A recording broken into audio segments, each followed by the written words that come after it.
नमस्कार, मी मृदुला आणि तुम्हा सगळ्यांचं पुन्हा एकदा स्वागत आहे आपल्या मराठी चॅनलवर, जिथे तुम्हाला माझ्या बिझनेस संदर्भात तर खूप सारे अपडेट्स मिळणारच आहेत. सोबतच माझी जी काही प्रीमॅच्युअर डिलिव्हरी आहे, त्याच्यानंतर प्रेग्नन्सीचे कॉम्प्लिकेशन्स, सोबतच माझं बाळ आता 1 वर्षाचं आहे, सो त्याचं प्रीमॅच्युअर केअर कसं केलं गेलं, या सगळ्या गोष्टींचे अपडेट्स तुम्हाला मिळणारच आहेत. त्यामुळे चॅनलला सबस्क्राईब नक्की करा. जर तुम्ही हा व्हिडिओ पाहताय आणि तुम्ही एक नवीन आई असाल किंवा तुम्ही एक गृहिणी आहात किंवा जॉब प्रोफेशनल आहात, प्रेग्नंट वुमन आहात किंवा तुम्ही करिअर ब्रेकवर असाल, तरी सुद्धा तुम्हाला हे चॅनल खूप जास्त युजफुल ठरेल. बिकॉज मी माझी जी काही जर्नी आहे 2 वर्षांची, या सगळ्या गोष्टी तुमच्यासोबत शेअर करणार आहे, ज्यामुळे तुमचं लाईफ सुद्धा चेंज होऊ शकतं. तर ह्या व्हिडिओमध्ये मी तुमच्यासोबत शेअर करणार आहे जो माझ्या आयुष्यातला सगळ्यात इमोशनल क्षण होता, जो की प्रत्येक आईच्या जीवनातला सगळ्यात इमोशनल क्षण, तो म्हणजेच की आई होण्याचा. पण त्याआधीच प्रेग्नन्सी, त्याच्यानंतर प्रेग्नन्सीमधले कॉम्प्लिकेशन्स, सोबतच प्रीमॅच्युअर डिलिव्हरी आणि त्यानंतरचे NICU मधले दिवस. पण ह्या सगळ्यांमध्ये माझ्या या बिझनेसने किंवा जे डिजिटल स्किल्स मी माझ्या प्रेग्नन्सीमध्ये शिकण्याची सुरुवात केली होती, या सगळ्या गोष्टींनी कशी हेल्प केली, ह्याच्या मी रिअल गोष्टी तुम्हाला सगळ्या ह्या व्हिडिओमध्ये सांगणार आहे. त्याच्यामुळे ही व्हिडिओ शेवटपर्यंत नक्की बघा. बिकॉज ही एक व्हिडिओ ना तुमच्या आयुष्याचा पर्स्पेक्टिव्ह पूर्णपणे चेंज करून टाकेल. तर जेव्हा मला प्रेग्नन्सी राहिली, त्यावेळेला मला असं वाटलं की येस, सगळं काही एकदम सुरळीत चालणार आहे आणि मस्त 9 महिन्यानंतर माझं बाळ माझ्या हातात येईल आणि प्रत्येक आई हे स्वप्न रंगवत असते, राईट?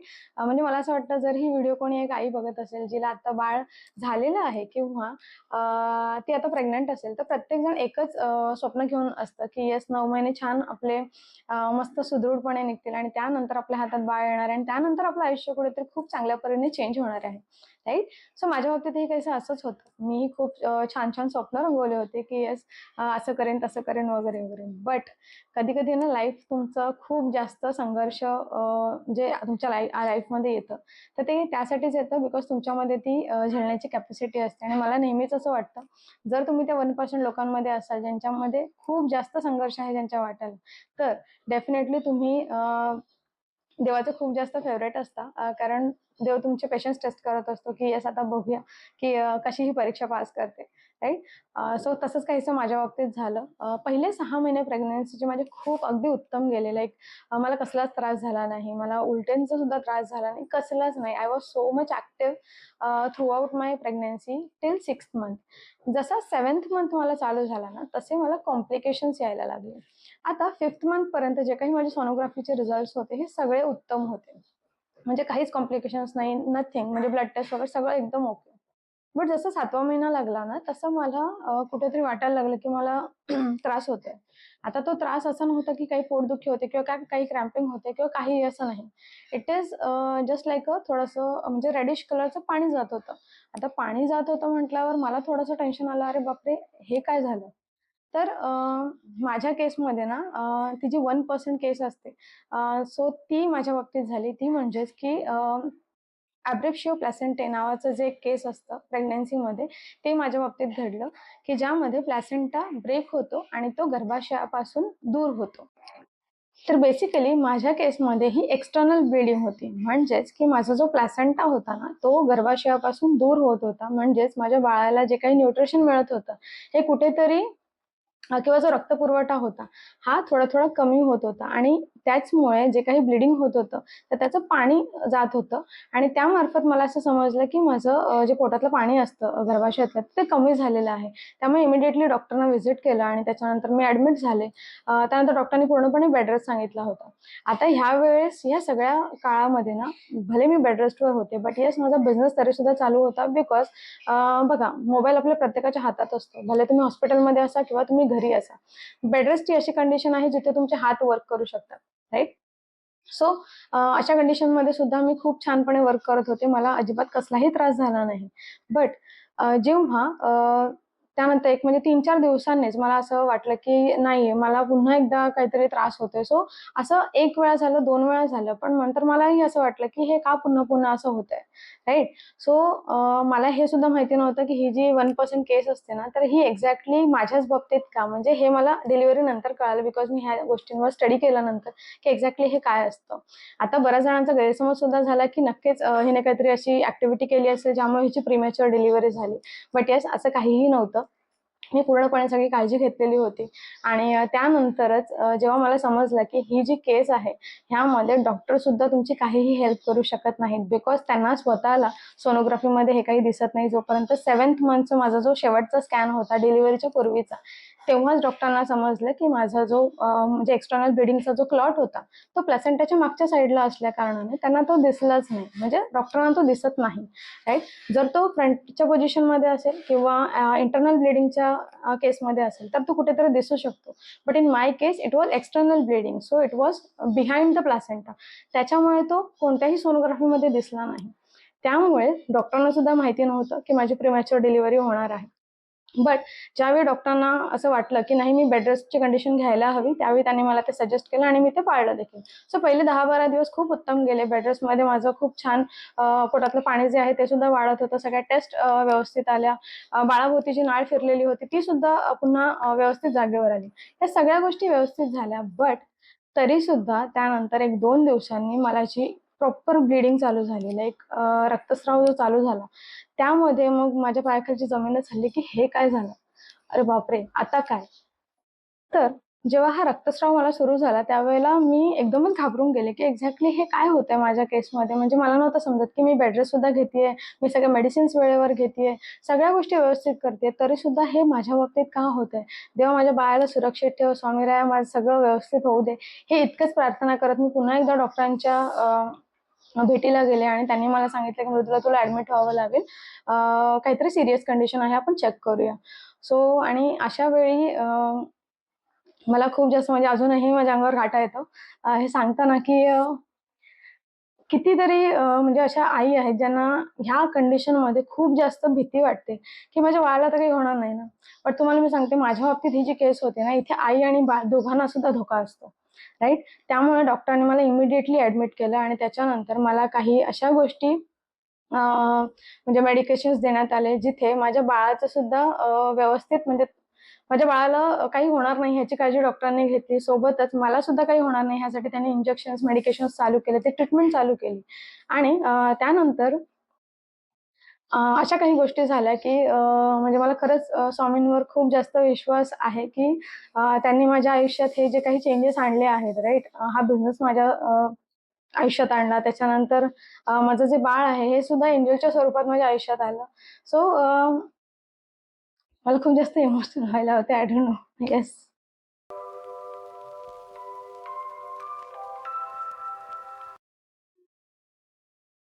यानंतर एक 12 तासांच्या नंतर माझा रक्तस्राव पूर्णपणे थांबला होता and I was so much like me देवाला इतकं प्रे करत होती की देवा प्लीज आता काहीही माझ्या ह्याच्यामध्ये प्रेग्नन्सीमध्ये अडथळा येऊ देऊ नको, माझ्या बाळाला सुखरूप ठेव.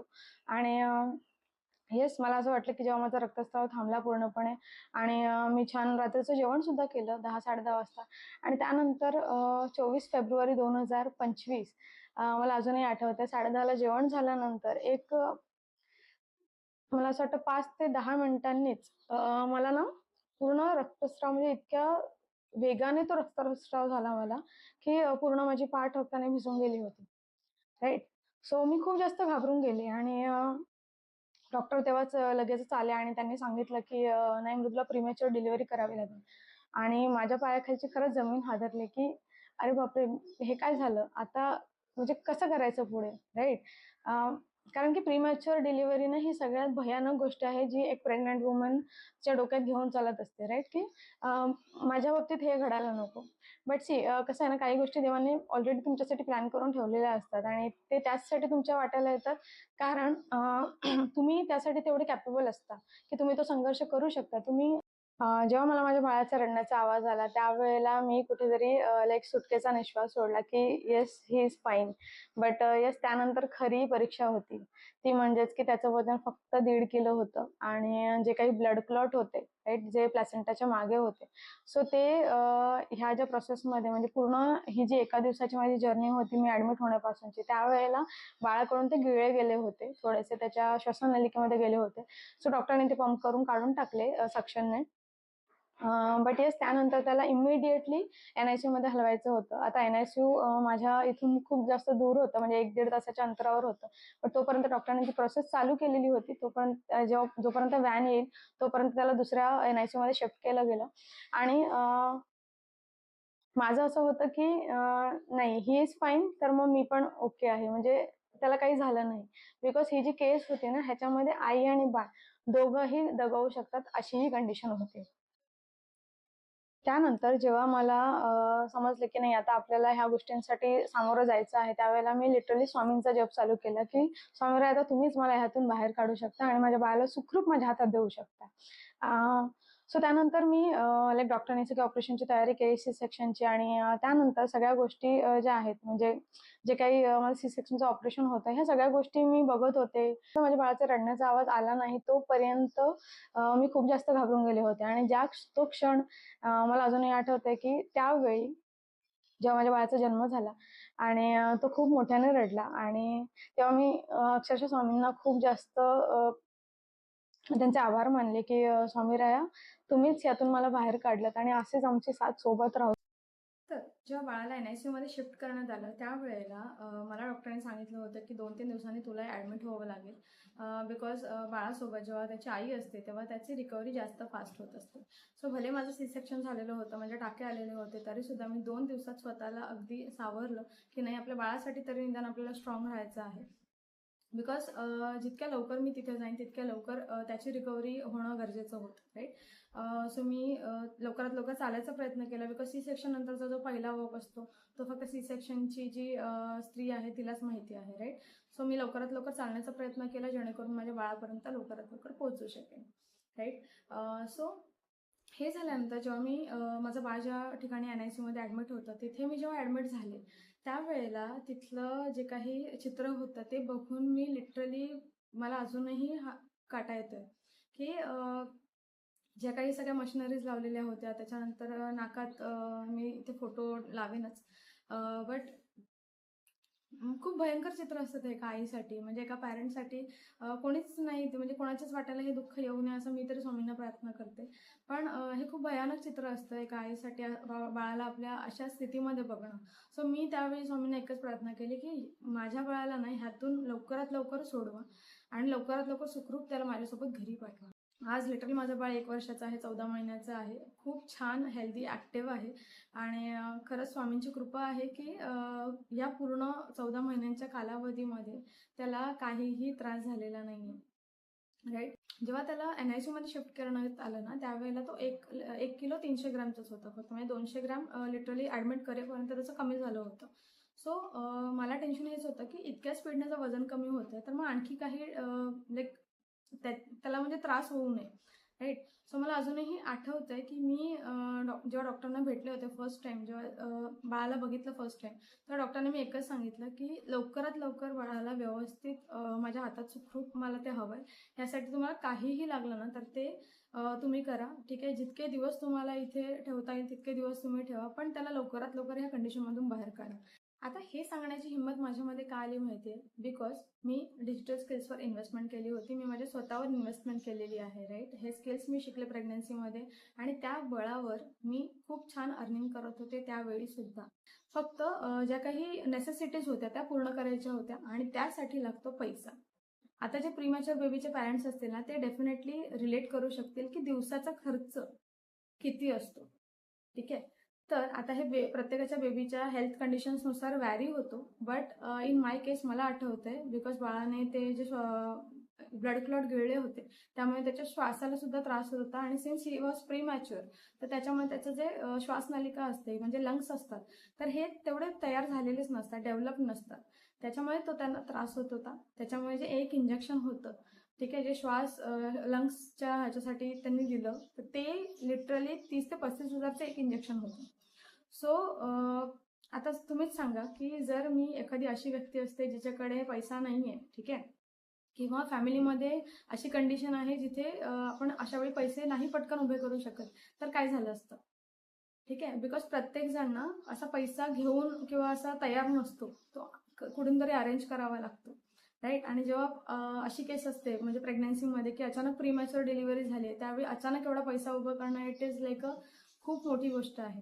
बट येस, ब्लेस्ड की मी ह्या बिझनेसमध्ये होते आणि त्याच्यामुळे हा जो काही म्हणजे हे जे काही फायनान्शियल स्ट्रगल होतं तर ते मी उत्तम प्रतीने निभवू शकले त्यामध्ये. बिकॉज डेलीचा जो खर्च होता, NICUचे जे काही चार्जेस म्हणा किंवा डेलीचे मेडिसिन्स जे लागतात, डायपर्सपासून लिटरली जे काही छोटे छोटे मेडिसिन्स, इंजेक्शन्स, सगळ्या गोष्टींचा. आणि मला अजूनही आठवतं आहे की जेव्हा डॉक्टरांनी तिसऱ्याच दिवशी बाळाचं जे श्वासाचं जे मशीन होतं ते काढलं होतं. का? बिकॉज ही वॉज लाईक स्वतःहून श्वास घ्यायला लागलेला होता.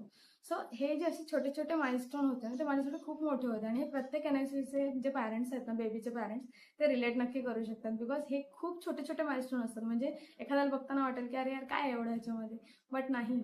जेव्हा अशा कंडिशनमध्ये आपण आपल्या बाळाला बघतो ना, त्याच्यानंतर जे एक एक गोष्टी घडत जातात त्या खूप मोठ्या असतात. म्हणजे ते एक 1.300 इथपासून ते 1.301, जो काही 1 मिलीग्राम सुद्धा जो वाढतोय ना तो सुद्धा खूप मोठा असतो एका प्रीमॅच्युअर बाळाच्या आईसाठी, त्या पॅरेंट्ससाठी आणि त्या डॉक्टरसाठी सुद्धा. बिकॉज त्यांच्यासाठी ती पण खूप मोठी अचिव्हमेंट असते.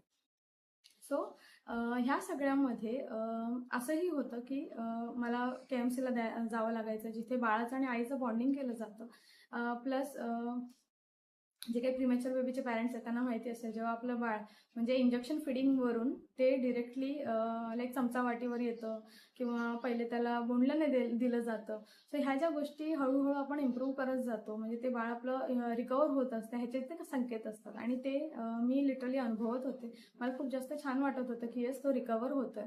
आणि त्यानंतर काही काळाने, म्हणजे मला असं वाटतं पूर्ण 18 दिवस माझं बाळ NICUमध्ये होतं. बट या 18 दिवसांच्या कालावधीने मी माझ्या बिझनेसला कधीच गॅप दिला नाही. मी कम्फर्ट झोनमध्ये राहू शकले असते की अरे नाही जाऊ दे, आपण थोडासा आराम करूया, काही प्रॉब्लेम नाही आहे, थोडंसं नंतर बिझनेसकडे लक्ष देऊया. पण नाही, कारण मला माहिती होतं जर मी ह्या बिझनेसकडे दुर्लक्ष केलं ना तर जे पैसे आपल्याला डेलीच्या खर्चासाठी लागत आहेत तर ते येणार नाहीत. ओके. किंवा जो ह्याच्या पुढचा खर्च असेल तो तर माहितीच नव्हता की कसा येणार आहे किंवा काय होणार आहे पुढे. बिकॉज ही खूप अनपेक्षित गोष्ट असते ज्याच्यामध्ये तुम्हाला आधी काहीच कल्पना नसते की काय होणार आहे पुढे. तर असं झालं की म्हणजे स्वामींचीच कृपा म्हणावी लागेल की त्यांना माहिती होता हा माझा स्ट्रगल सगळा चालू आहे आणि मी त्यासाठी किती धडपड करते. सो त्याच वेळी माझी एक जी रील होती ती मिलियन्समध्ये व्हायरल गेली. म्हणजे इतकी व्हायरल झाली की लिटरली एका दिवसाला माझ्याकडे 700 लोक येत होती फॉर द बिझनेस एन्क्वायरीज. सो ह्या सगळ्या लोकांना म्हणजे नंबर सेव्ह करण्यापासून, त्यांचे मॅन्युअली तिथपासून ते प्रत्येकाला रिप्लाय देण्यापासून ते त्यांना कॉलवर अटेंड करण्यापर्यंत ह्या सगळ्या गोष्टी मी मॅनेज केलेल्या आहेत. ठीक आहे. जर तुम्ही असं म्हणत असाल की तुमच्याकडे वेळ नाही, तर असं अजिबात नाही आहे. तुम्ही तो कसा मॅनेज करताय ह्यावर सगळं असतं. हे मी एकच सांगेन बिकॉज हे मी स्वतः अनुभवलेलं आहे. सो जो काही मला मध्ये वेळ मिळत होता, बिकॉज 1.5 तासांनी म्हणजे बाळाला फिडिंगसाठी जाणं, KMCसाठी 1-1 तास बसणं, त्याच्यानंतर तुम्हाला फक्त झोपण्यासाठी 15-20 मिनिटच वेळ मिळतो मध्ये ह्या सगळ्या प्रोसेसमध्ये. सो मी तो वेळसुद्धा वाया नाही घालवला. मी त्यावेळीसुद्धा लोकांना रिप्लाय करणे किंवा त्यांचे डाऊट सॉल्व्ह करणे ह्या सगळ्यामध्ये किंवा माझ्या बिझनेससाठी मार्केटिंग करणं ह्याच्यामध्ये मी तो वेळ घालवला. बिकॉज मला माहिती होतं आता मी आराम केला तर नंतर तो आराम मला खूप जास्त महागात पडेल. बट आत्ता जर मी हा जो चान्स घालवला, म्हणजे जिथे लोक येत आहेत माझ्याकडे तरीसुद्धा मी त्यांचे डाऊट सॉल्व्ह नाही केले, तर डेफिनेटली माझा बिझनेस नाही चालणार आहे. राईट. सो त्यामुळेच मी ह्या सगळ्या गोष्टींमध्ये कन्सिस्टंट होते. इवन इफ माझं बेबी NICUमध्ये होतं तरीसुद्धा हॉस्पिटल बेडवर असताना सुद्धा मी खूप छान इन्कम करत होते. म्हणजे मला आठवते डेलीचे मी 10-12 हजार पण खूप इझिली इन्कम करत होते. राईट.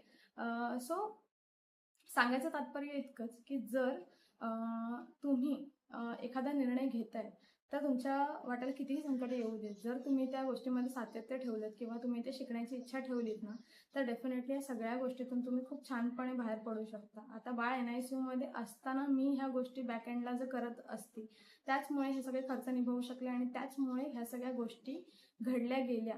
बरोबर. आणि सुखरूपपणे 18 दिवसानंतर जेव्हा माझं बाळ माझ्या हातात आलं त्यावेळेला मला खरंच ब्लेस्ड फील झालं की आज जर पैसे नसते तर काय झालं असतं.